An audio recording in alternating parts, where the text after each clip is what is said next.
কাঁচ তুলে বড় কালো গাড়িটা যতবার পাড়ার মধ্যে আসা যাওয়া করে, কুকুরটাকে দেখি ঊর্ধ্বশ্বাসে মরিয়া চিৎকারে ওটার পিছু ধাওয়া করে।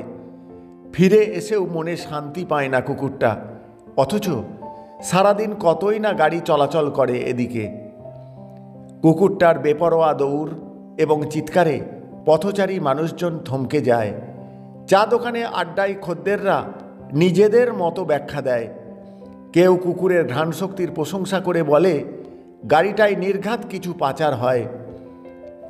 আমার ভাবলেই কষ্ট হয়।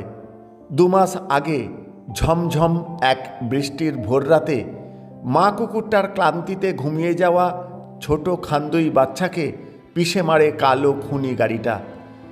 এই জগৎ সংসারে আগলে রাখা ও না রাখতে পারার কষ্ট মা প্রজাতিরই হয়।